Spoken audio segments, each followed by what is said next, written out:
Good evening, folks. How are you today? Hope you've been having a great time preparing for Christmas. Christmas tree right there, yeah. Why? Because it's the season of love and everybody gets really excited. Everybody spends a lot of money Christmas running around trying to get Christmas turkey, Christmas chicken, Christmas everything. Now, a note of warning for those that were giving Salah ram, note that Christmas turkey is expected of you. Yes. So make sure you prepare it. Make sure you spread the love to everybody. Now, it's been a great time so far in a lot of places because people have something to look forward to, especially with all the stuff, all the wahala that has been caused by COVID-19. I've been to a few places in recent times and everywhere was empty. Everywhere has been dull. A lot of people really don't have money, but some are still making money. And the people truly making money are the people in the food sector because people still have to eat. Now, when you look at the UK, for instance, you will see that there are tons and tons and tons of Africans, especially Nigerians. I can't tell you exactly the number of Nigerians there because you have so many of them living there. And a lot of them are actually British citizens, so they do not declare that they're actually Nigerians anymore. But we do know they're numbering, in the millions. Now, simply because of that, there's been a cultural crossover, especially when it comes to the food.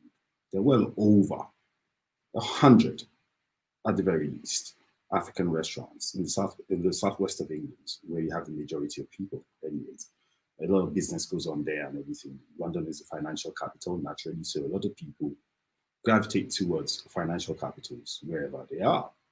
Now, I discovered this fantastic company who have been making African food and African snacks, and as a matter of fact, they did name it in such a way that you wouldn't know where they were from. And the name of that company is Shores of Africa. Now, Shores of Africa, when I first discovered them, they had this coconutty kind of stuff and all that. And I was like, who are these people doing these things? Because Nigerians are doing all sorts of stuff. I'm sure you guys probably have heard of the ones that started doing Zobo in cans as well. We will bring them at some point so that you get to see them as well. I get to talk to them or get to hear them speak at the very least. But for today, we'll talk to Shores of Africa. We'll hear what they have to say, why they started, where they started. I mean, the whole thing. Now, one of the co-founders is a very, very strong woman. When I say strong, when she comes on the screen, you'll see. Her name is Alero Ekperiji, and I'm going to bring Alero on screen right now. Hello, Habib. Alero. Hello, Habib. Okay, so I did surprise you ladies first. Yes. Because nowadays, a lot of people say that, yeah, gender equality and all of that, and they don't like the women first, women second kind of narrative. They actually want to stand toe to toe with the men. And I can see that you have done that so far with Shores of Africa. Now, I'm going to bring on screen the male part of Shores of Africa that you have gone toe to toe with, who happens to be your brother, Omatshola. Yes. Yes.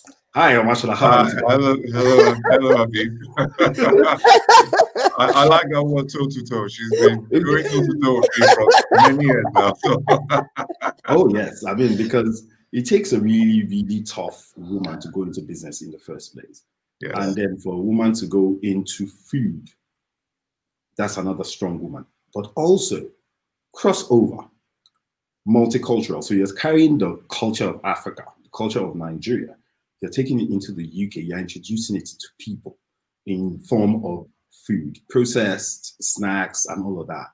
Now, where the Shores of Africa, where did it start from? How did it start? How did you conceptualize it at all in the first place? Okay, I think I'll let Alero start with. I was actually just throw the ball in your. Okay. Let me. I'll kick it off. Okay. I'll say we started in 2014. Shores of Africa. Okay. And the concept was born out of the fact that Africa has a lot more to offer, in terms of diversity in not just in culture and in music, as people are getting to discover, but also in food. And when Alero came to me with the whole concept of introducing different aspects of snacks and food, I was blown away. I bought into it immediately. And that's how the whole idea of food discovery service started, almost like taking people on a journey through Africa. Rather than looking at lions and tigers and animals, you're looking at types of food. Yeah. So, so that's how we started in 2004. It was called firewood grubs at the time. Oh So my goodness. yeah, firewood grubs, and highlighting. We wanted to be authentic and very cultural and Yeah. African and embody that's Africanness, for the want of a better word.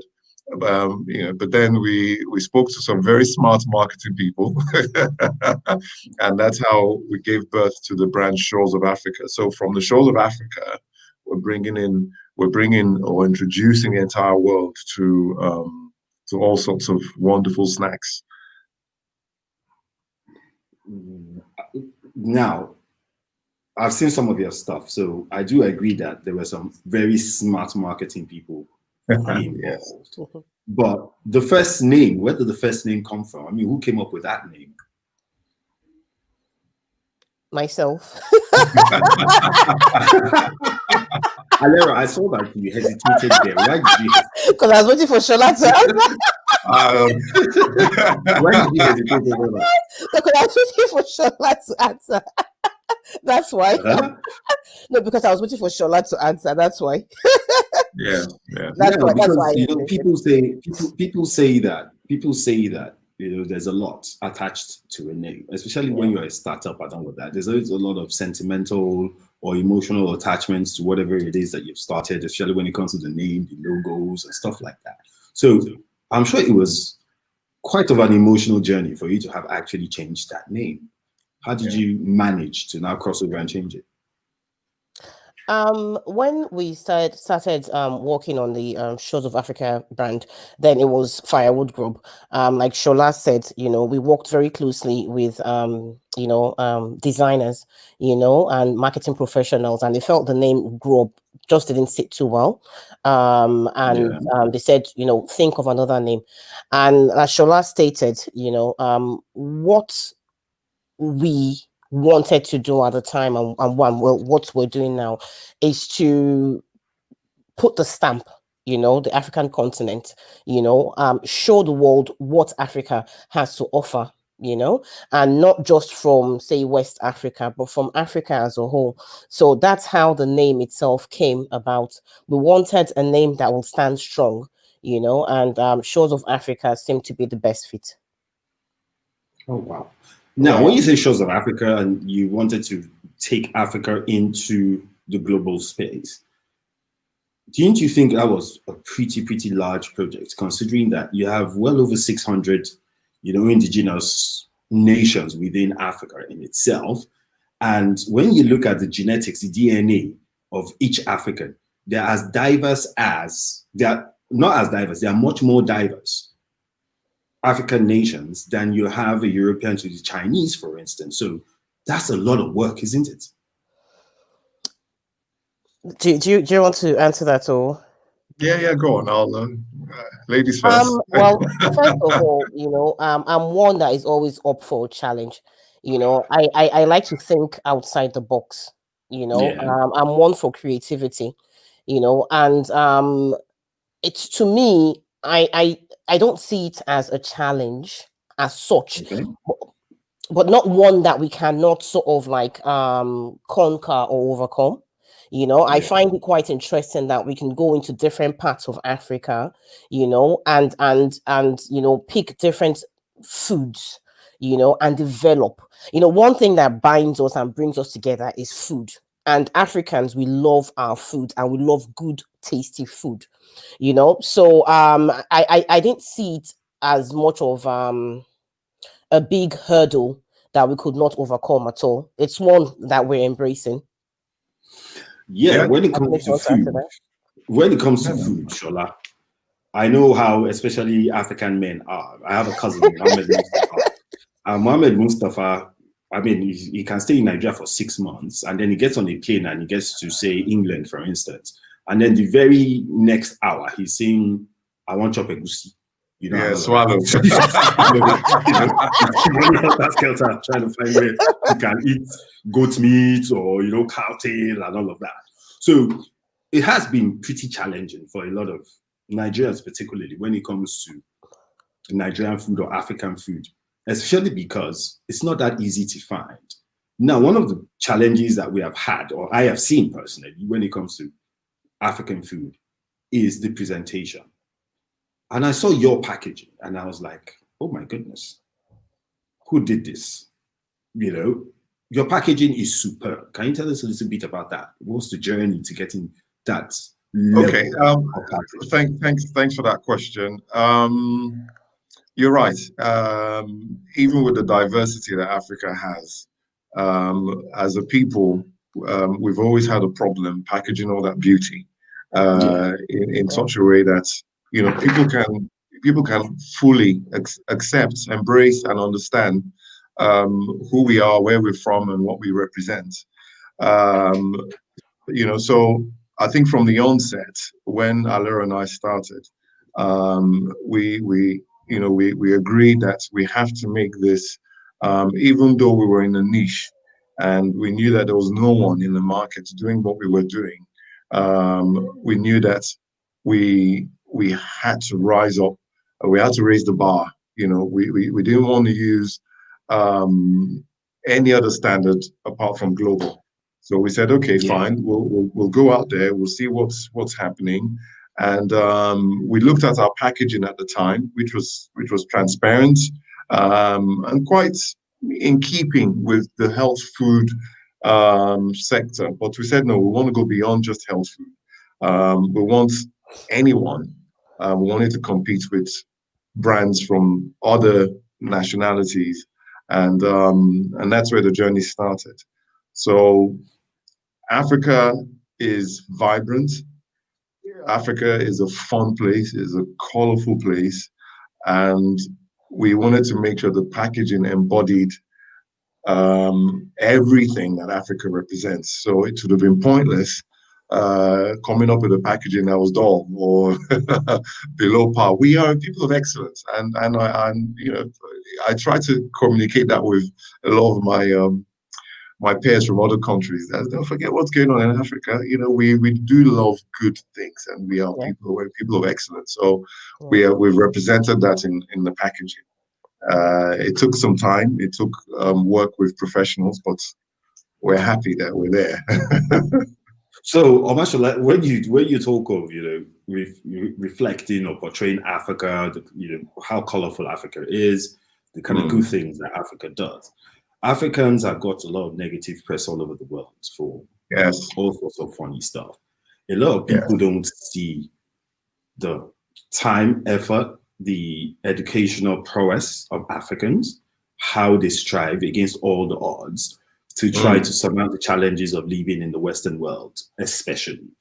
I will talk about Asia because Asia I know very little about in terms of how Africans live there. I have heard things, but I haven't seen things myself as compared to the Western world. Now, we can see a very, very high rate of Africans being incarcerated. And a lot of them actually wanted to start legal businesses, but they found it very challenging. How did you guys surmount all those challenges and were able to come up with your business?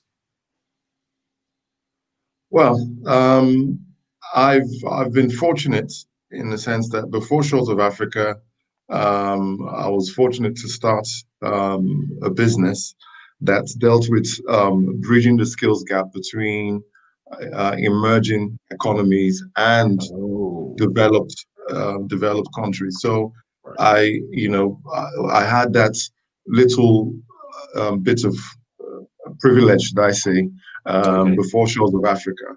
And Alero, of course, back from Nigeria, had started her own business as well. So coming together, we sort of knew what we want, but I'll be honest, the product did a lot of the talking for us.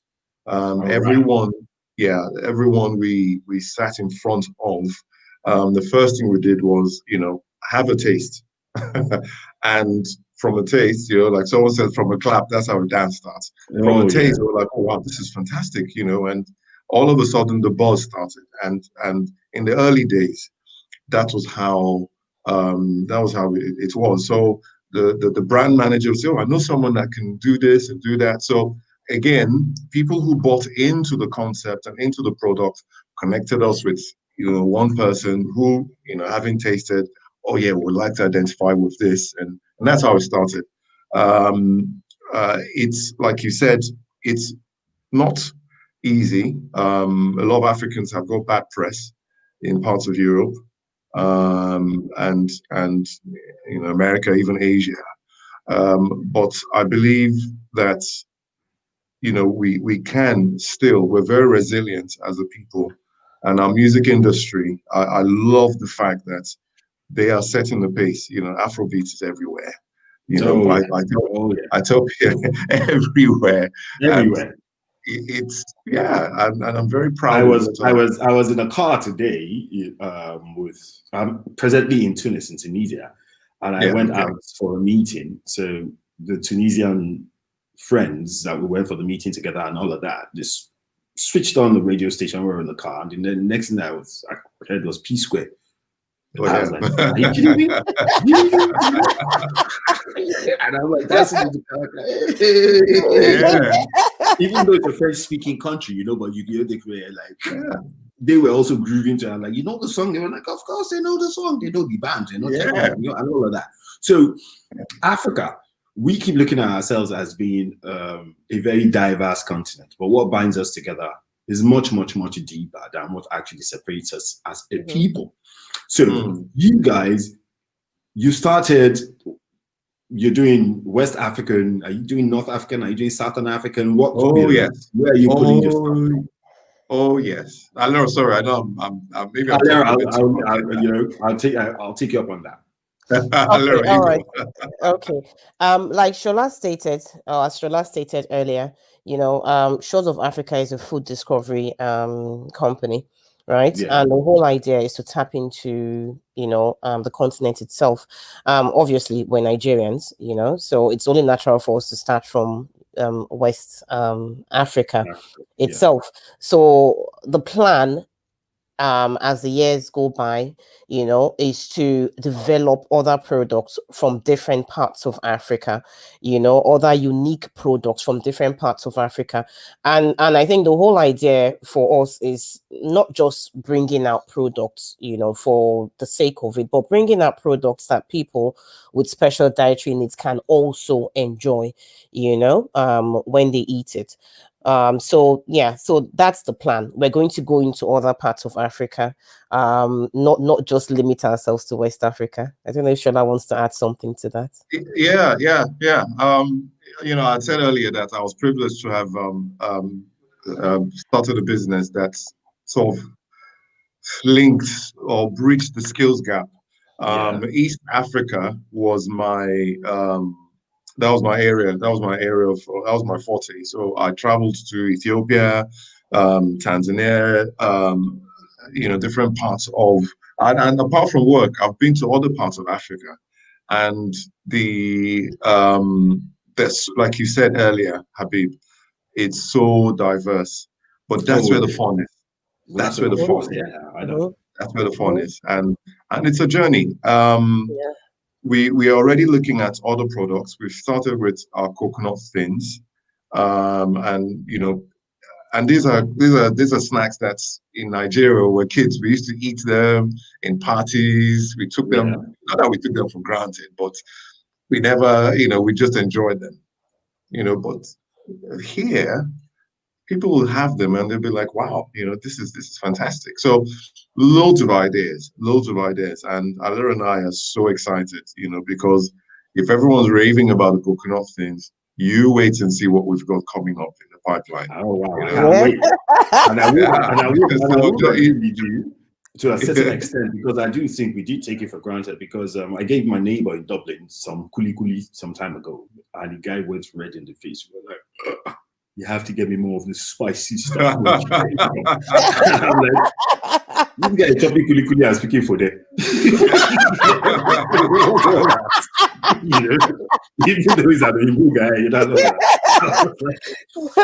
this one is serious. On top of this kuli kuli, and like, blah, blah, blah, blah. How else do you eat it? I was telling you how you can eat the kuli with gari. And slowly, it was a case of we now went into a cultural conversation. A lot of things that they saw and they thought was strange. Because, I mean, they don't walk into Nigerian shops, for instance, or African shops, the way they walk into Polish shops to go and buy stuff, So there's been a lot of communication gap between Africans and the Europeans. And the funny thing is, there's practically no family that you can find in France, for instance, that does not have an African. If they're not from Senegal, they're from Morocco. If they're not from Morocco, they're from Algeria or Libya or Nigeria, wherever. But practically every family has at least one African. And yet, we have not made the type of inroads that we should in terms of our food. Now, we do know that Nigeria, for instance, is the second largest importer of local food into the UK after India. It was shocking to me. I actually thought the Chinese would have been, or the Russians, but no. That's interesting. It's actually Nigeria. I discovered a Nigerian fellow, who has been doing tea in the UK for 16 years. And I was like, 16 years? And where do you get your tea from? He said, Nigeria. I said, no, that's not possible. He said, yeah. He's been doing tea from Nigeria for 16 years in the UK. Wow. So there are Nigerian businesses who are there. They're small businesses trying to carve their own little niche, try to find their own niche market and try to excel. But they've been finding it difficult because there are no platforms, there's no collaboration, nothing. Some people will try to see, some people have tried to start those type of collaborative platforms, but it always seems to fall short. Now, Alero, in your opinion, why would you think that those platforms are falling short? First of all, going into business, it's not easy. You need to have a lot of, you need to persevere, and have the passion and the drive, behind whatever it is you want to pursue. Then also, like I will speak for ourselves, being in the food industry. You've got to get things right. For example, have the right food and hygiene certificate, for example. If you want to package your product, you need to follow the food standards, agency when it comes to nutritional values, when it comes to allergens. You understand? Also there is the social media platform as well. Capital as well is really important, and you've got to really just put yourself out there. That's another topic on its own, really. Okay, you've got to just put yourself out there, and you've got to persevere, because there are many other businesses trying to do something similar to what you're doing, and you're trying to just capture that small market. You understand? So you really got to persevere and put yourself out there. For me, I'm not one. I don't give up easily, and when I get knocked down, that I know. When I get knocked down, I pick myself up and I try to think outside the box. And I'm really blessed to be working alongside my brother, even though sometimes we don't agree on things, but we work very well together, and it's a passion that drives me, and I believe in what we're doing, because what we're doing is somewhat different, you understand, to what is out there. So I don't know if Shola wants to add something to that. I will. If you, Abid, you said something about, you asked a question about the difficulty for that Africans experience breaking into the business arena. The UK is one of the toughest markets, because we're not just competing against Africans, we could be competing against Asians, we could be competing against other people from Europe, competing smart people, very smart, so the competition is very, very stiff. Which is why you can't, like Alero has just said, you can't fall short in terms of your standards. You can't compromise on anything. And you have to believe in what you're doing. It's very important. Yeah. And the good thing is, Alero and I, we're both resilient. We both believe in what we're doing, and we're very creative. Alero is quite creative, and so am I.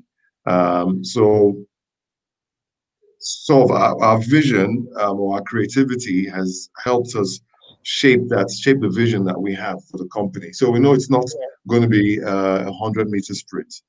No, this is going to be a marathon and a legacy. This is a legacy building project that we're doing. So years from now, we want to see Shores of Africa in mainstream stores.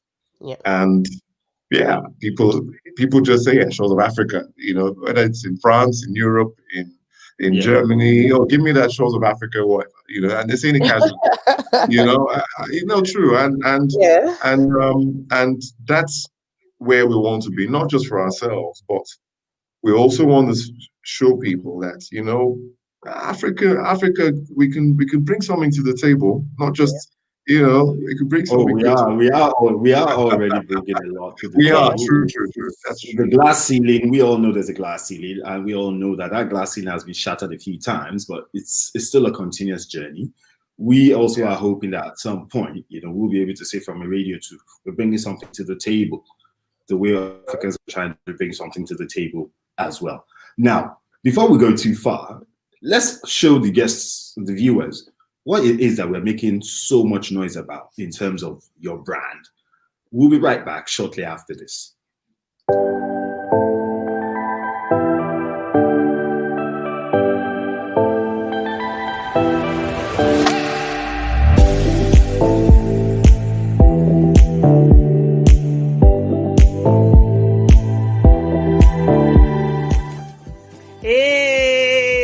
Shoko. Man, the packaging is on point. Shores of Africa, I put on my status recently, Shores of Africa, they do these coconut things that I'm just absolutely addicted to. I've just ordered my lot for, and in fact, this will not even last me, let me see, it will last me 3 days.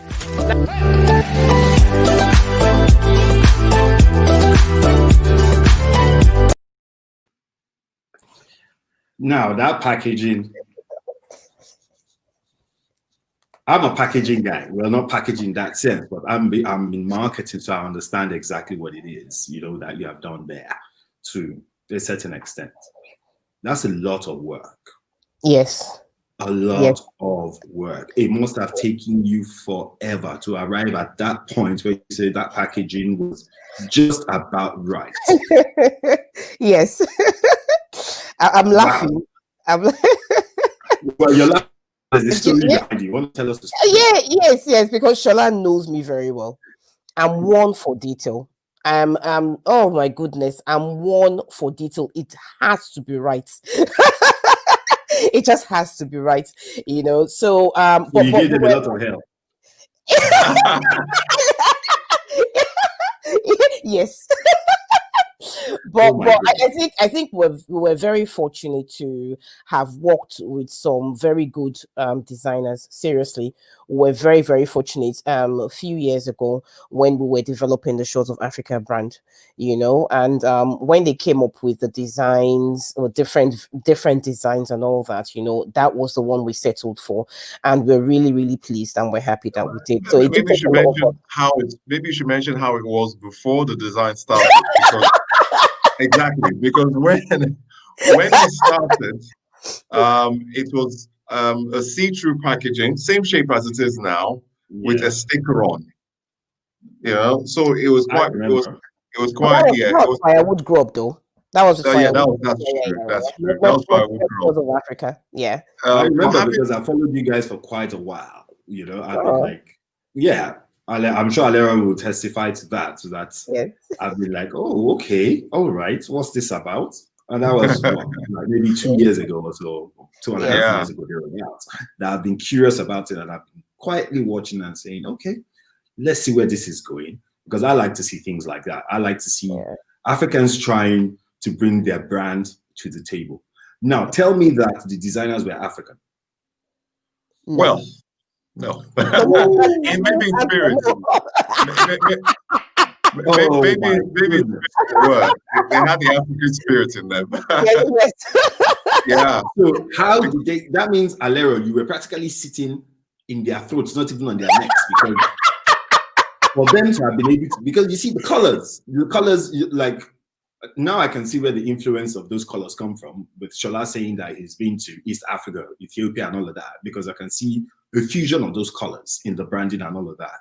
So for you to have been able to get those guys to achieve that, Alero, oh my goodness. No, do you know what? It's very interesting. Like, it all Business depends. juggernaut. It all depends on who you get on board. You understand? And for me, I like to, I tell you what it is that I want, run with it. You understand? And we're very fortunate, I tell you, that they were able to deliver. They were able to deliver. So I didn't give them that much trouble, although this packaging that you see now, which is a stand-up pouch, is recyclable, by the way, has it's recyclable. It used to be in a box, so we would have the snacks, the biscuits themselves in a see-through pack filled. Then we put that in a box. But that was just too much hassle, because we'll bake, then pack and all that. That was just too much hassle. So we decided, we recently just launched this new packaging in October, Shola, right? Yeah. Yes. In October, in October. We recently just launched the new packaging in October, and we have a few more packaging variations to come as well for this particular range. All recyclable? Of course. That's fantastic, because I'm an advocate of going green. That's one of the reasons why we are an online media, because one of our goals is to try to help in reducing the carbon footprint. So when I hear things like this, it excites me, because what it basically means is that you are actually competing at a global level, because there are tons of businesses that have started maybe 15, 20 years ago. They haven't gotten to this point where you have gotten to at all in terms of going green. So that's fantastic. Yeah. Now we're going to go on a short break, commercial break. Okay. A few of the viewers have questions for you. Okay. We like our viewers to get inspired by the type of people that we bring, to our shows. That's why we don't bring just anybody. We like to bring smart, intelligent, surefire people. Show them that, look, as Africans, we know what we're doing, and we can compete globally, and we can even set the pace. Yes. Giving the room and giving the opportunity, or we create the opportunity ourselves to set, to set the pace. So a lot of them actually have a few questions for you. Try and put them through. Try and teach them with, a thing or two. All right. So see you after the commercial break. All right. Okay. Thank you, Abby. Thank you. Thank you.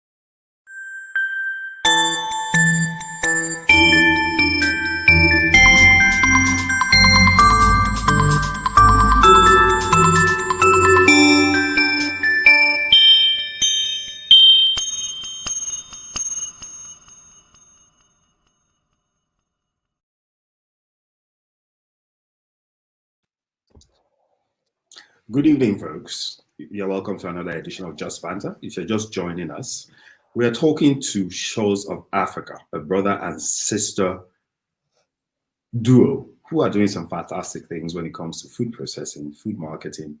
They are rebranding Africa, and they are taking us way, way, way away from the shores of Africa by bringing the shores of Africa to you. Now, I have Alero and Omatshola here with me tonight. And they've been telling us some very interesting things about how they started their business in 2014 and where they have gotten to. They've gone green. A lot of businesses haven't imagined it. much less try to achieve it, but they've done it so far with their packaging. Now, Alera, hi again. Omatshola, hi again.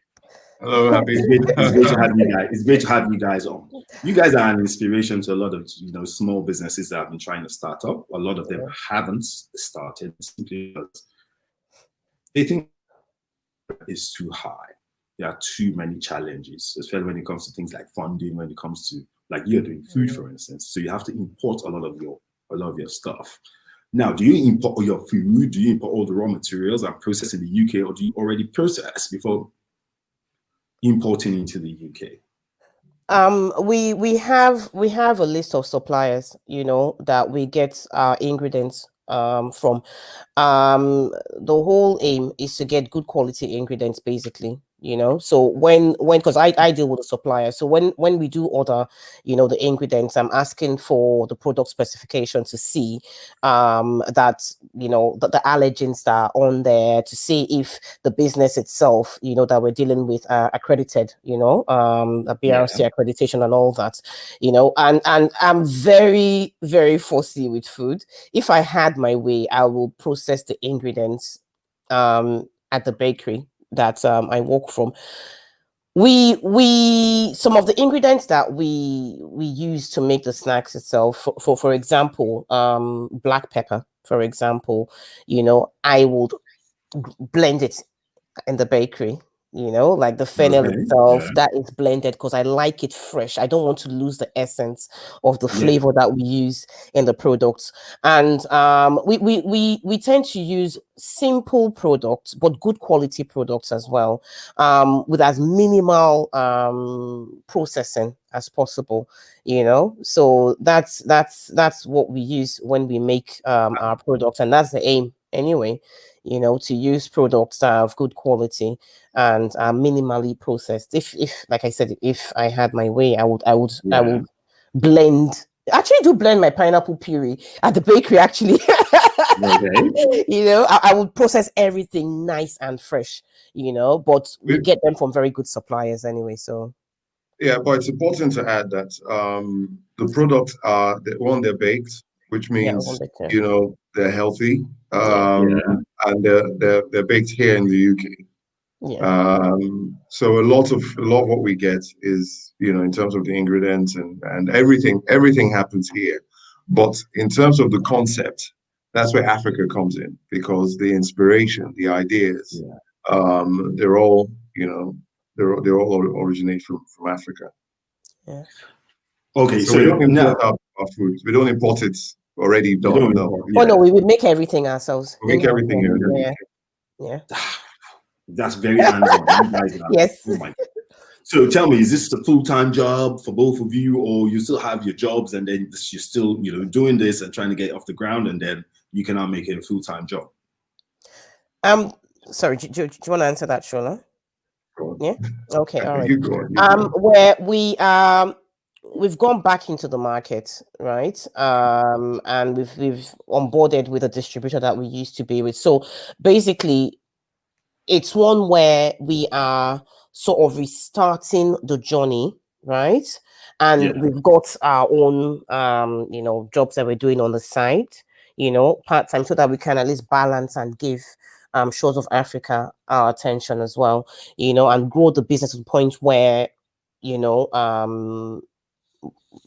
can be done as a full-time job itself.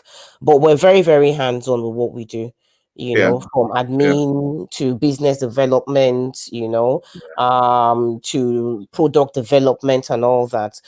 I will not let or allow this is our baby. It's our project, and we can't take our eyes off the ball. So when we start, just to add to what Alero said, when we started, I was trying to explain to you earlier on what the journey.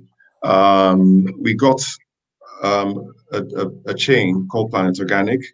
They're quite popular here in the UK. So they tasted the product, they loved it, and we signed up with a distributor, the second largest health food distributor in the UK. The demand for our product was so high, we couldn't keep up. Alero, bless her, she almost started living in the bakery because she had to keep on, baking to meet up. can with the imagine demand. Yeah, so it wasn't sustainable because we weren't turning over the demand as quickly as Yeah. we should have.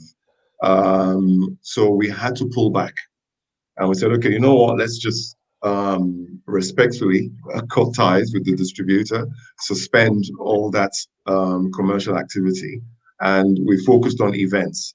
So we would focus on an event and basically just showcase the products in that event. Um, and we've graduated now to a point where now we now have our machine. So we're now we're mechanized to a degree. You're We can mechanized. mass produce the products now. The quality is still the same. Can I step in there, Shola? Sorry, Yeah, sure. I don't like that word mass produced, because I'm sorry, because I bake the products myself, so they're baked in small batches. The machine just makes the process faster. Yeah. It makes it Yeah. quicker, you know. And Shola knows me very well. I don't cut corners at all. I don't, you know. Yeah, I've seen you at some of your pop-up shops, and it's obvious that you're just running straight from the bakery and all that. So you either in shorts and a pair of shoes that are not matching, and your hair was, in all sorts of places and everything. I know, I can imagine. So they're baked in small batches. We just have that added advantage of having, like Shola said, an equipment that helps, make the process faster than it was, but without compromising on the quality itself. Yeah, the quality is still there. Yeah. It's still there, but we can produce in higher quantities, larger quantities. That's what Shola meant. Yeah. Yeah. So when you mentioned earlier, Shola, the issue that I picked out of that was the issue of scaling when it comes to meeting your demands and all of that. Yeah. So was that as a result of you guys not taking on funding or not wanting to bring in investors just yet, or what? Why did you have that challenge of scaling? Well, that's a good point. We had a couple of people that were interested in investing. As a matter of fact, we had a few offers, and those offers, unfortunately, would have put us in a very compromising position. So we had to protect the business. We had to protect the concept. Even though we had people that had the money and they were happy to okay, fine, we're happy to fund it. We had to make sure the DNA or the core of why we were doing, this why we're doing this business doesn't get lost. So that was a problem. Funding was a problem. A few people expressed interest, but they made a lot of noise, but they were empty. So we had to qualify, and it's for a lot of small businesses. I think our journey, and a lot of credit to Alero. She's she's a strong woman. Yeah, she is. The journey has been it was tough at certain points. I can imagine. Yeah. So we're just not to watch your point, we have a few clients that we have given advisory, especially in the tech space in recent times, and we've seen quite a few of them struggling when it comes to funding. And the one thing we've said to them so far is, don't give up your equity so quickly. Relax. Try and scale those hurdles first. The only thing you have to give at the end of the day, the only thing that can get you money when you truly do need the money is the equity. So if you start giving it up so fast, you're going to end up working for your business rather than your business working for you. So I do agree with you. And it's a lesson that a lot of young entrepreneurs or aspiring entrepreneurs need to learn. They need to learn to be able to be hands-on, try and strive and get your business to a certain point where your equity, you can truly measure it, and then you can truly get its value when you go into the markets to try to raise funds. Now, we're going to start taking questions from the viewers. And the first one is from Sayatu Ishaya. She lives in the UK. And her question is, do you think the problem with importing from Africa to the UK is more to do with government policy than individual businesses? Who will take that? Shola, you are the... You are the business mogul here. Okay. Alero is the production mogul. So. Yeah, I think that's a very good question, by the way. I think it's to do with both. You know, there are policies to be adhered to, and you find that sometimes, you know, people want to cut corners and they get themselves into a lot of trouble. You know, so in meeting those government policies, they're simple and they're there for, you know, they're there to protect everyone, especially when it comes to the issue of food. It drives up the costs. So people who are able to adhere to the policy, so let's say you've got people in the supply chain that can bring in this goods, the costs, you know, the premium goes up. And you find that a lot of businesses that, you know, might have fantastic ideas that would require sourcing from Africa, it's difficult because economies of scale don't work. All of a sudden, producing that one item is so expensive, it doesn't support the business model. Yeah. So it's both. It's both. Okay. All right. So another guest or another viewer from Abuja says, I think exporting has a lot to do with policy. Deliberate want to discourage other countries from flooding their markets. Now, the person that I've seen that has the largest depot in Manchester selling palm oil is India. Wow. And I have seen, you know, Asians in that African, you know, food space doing quite a lot.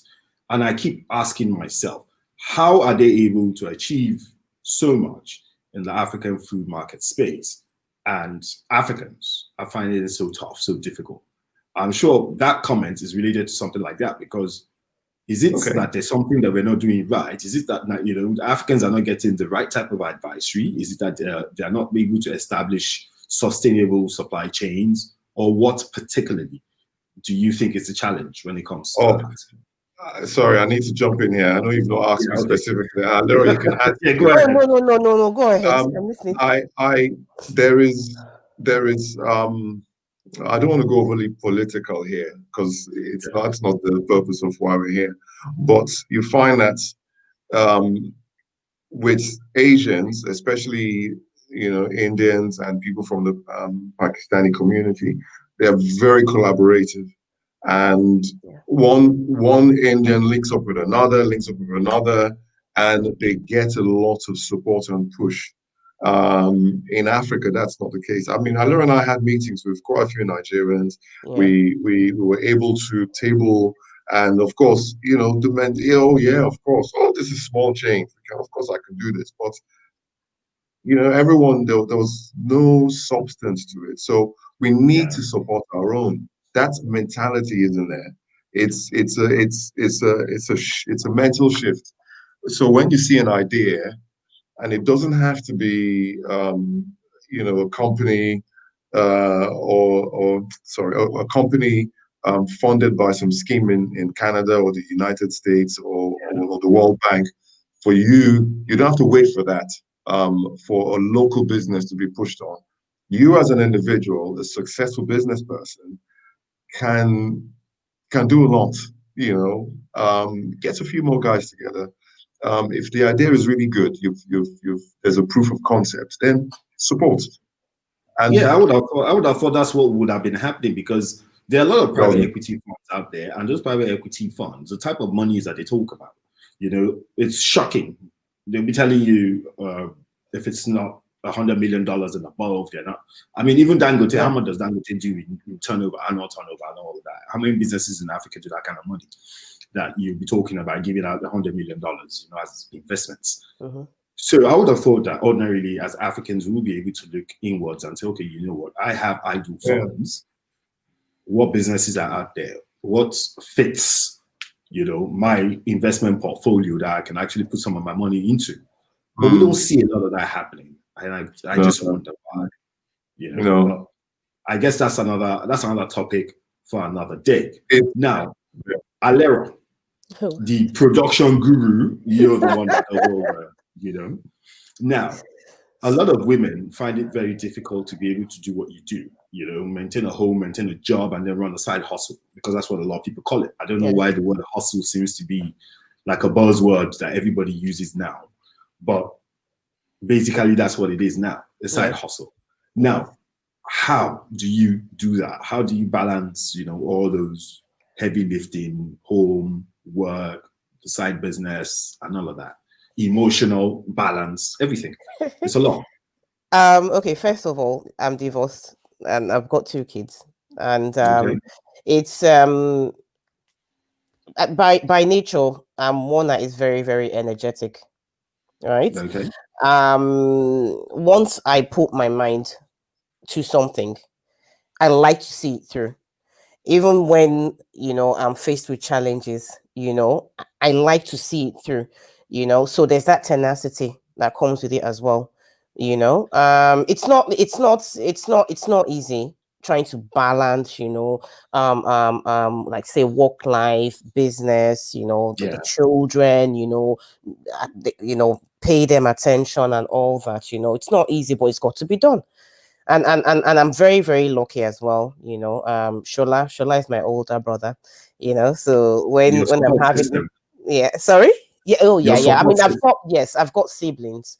I'm blessed to have siblings and very good friends. Like when I'm having a bad day, for example, I know I can always pick up the phone and call Shola, any of my siblings or my very good friends, and speak with them, and they'll offer advice, so I'm lucky to have that support system around me.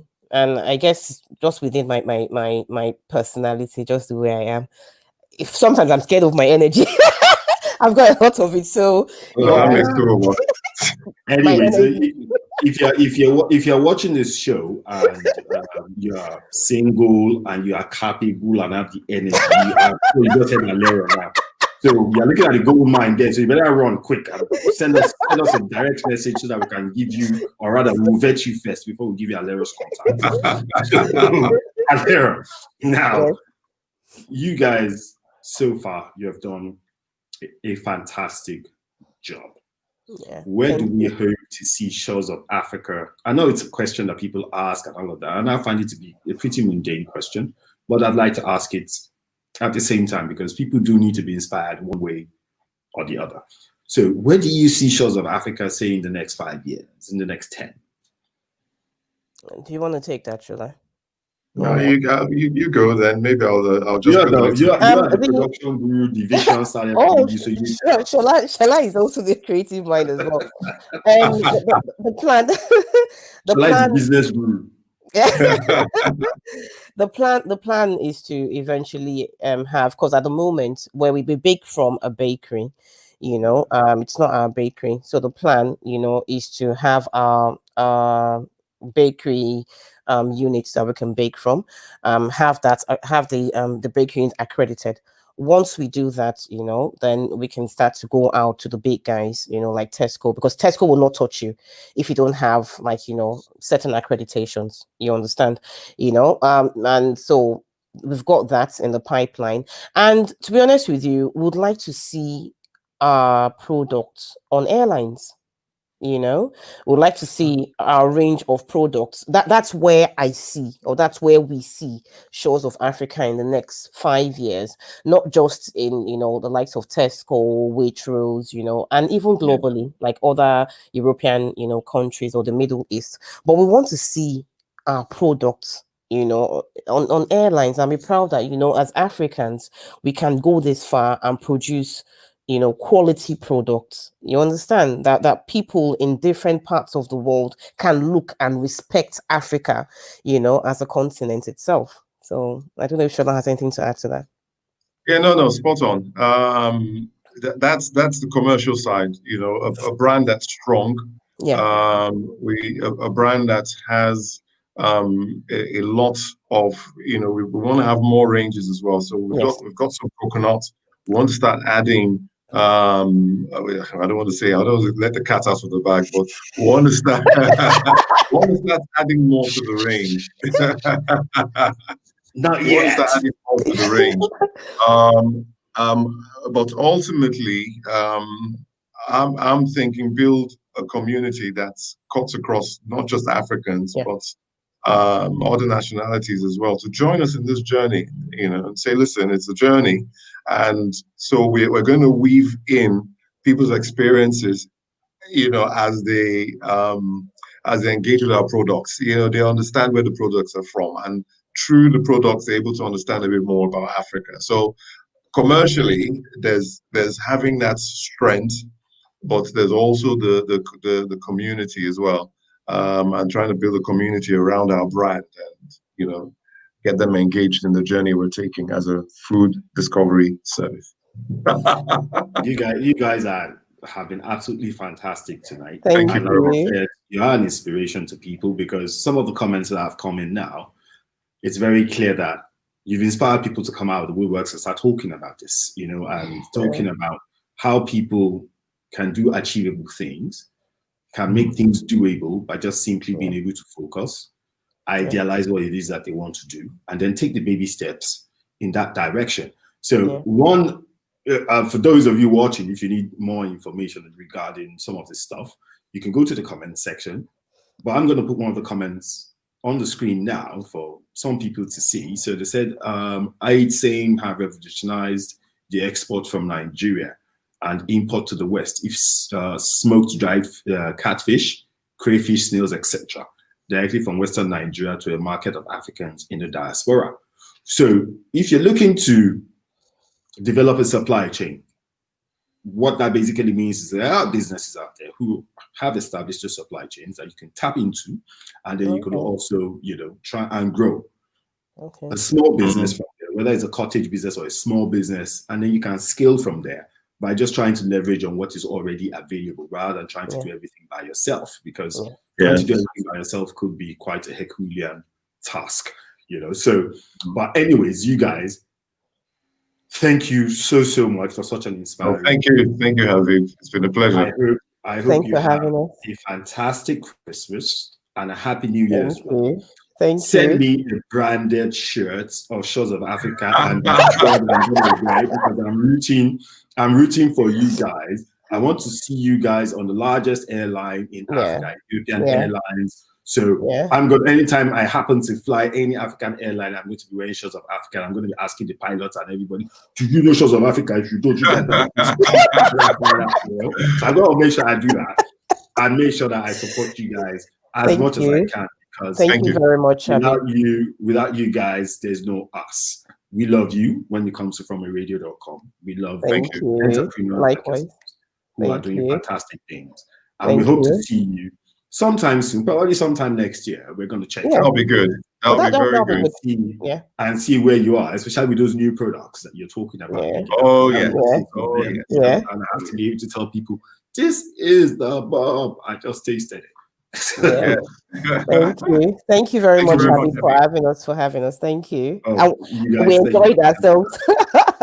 No, I've had a great time as well. Fantastic. And time is flying, it's already 59 minutes, so we have barely enough time for our social messages and telling people say no to rape and all of that, because it's a campaign we're very passionate about. Without healthy women, we don't have healthy nations, and without healthy children, we don't have a healthy future as well. So you guys try and use the hashtag say no to rape, use the hashtag no excuse, try and support the campaign against rape. 1 in 4 women in Nigeria before the age of 18 experience sexual abuse, and 1 in 10 kids, boys, experience sexual abuse as well. And of course, the elderly are very vulnerable as well. So please support the campaign, say no to rape. All right, then. Thank you, guys. See you again. Bye. Bye. So, inspiring guys, isn't it? Shores of Africa, they're doing fantastic. That coconutty stuff, you need to try it. Everybody loves coconuts. Well, most people. Some people are allergic and all of that, but for most people that eat coconuts, coconuts are fantastic. And then, of course, some people like the coconut rum. Christmas is coming. A lot of people are spending money trying to buy stuff that they love to eat, stuff that they love to drink. But you also have to be careful, because remember that COVID-19 is very real. So it is time to be very cautious. Remember that it's infectious. A lot of people are going to suffer if they engage in a lot of herding, going to places that are crowded and all of that. So as much as possible, please wear a face mask always when you're in a public space or in a cab or in a bus or whatever. Try and wash your hands as often as possible. And if it is possible, maintain that 1 meter distance. Yeah, we've heard that the vaccines are out and all of that, but still, nothing's going to save you as much as wearing a mask. Prevention is better than cure. So let's try and keep safe this holiday season. And don't miss the holiday special on the 24th. Don't. If you miss it, in fact, listen to this first.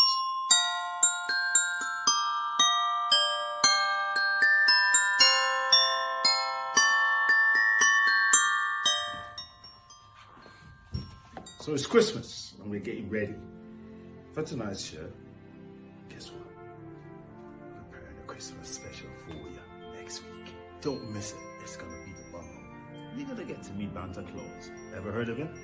I'm sure you're gonna see him this time around. Habiba? True? Yes. Gotcha. Don't miss it.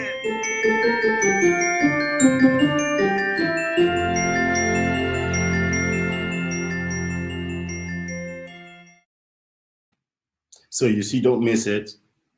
24th of December. We have a special coming up. We're not going to tell you what it is about. We're not going to tell you all the special offers that we have on board and all of that. And we're not going to tell you the special guests that we have just yet. But we're going to put it up on social media just before the show comes up and all that. And we hope you'll be there to watch. We hope you've had a great time tonight. We hope you had a great year, regardless of the COVID-19 and all the challenges that it has brought. And we hope that you're looking forward to 2021 with great dreams and great ambitions.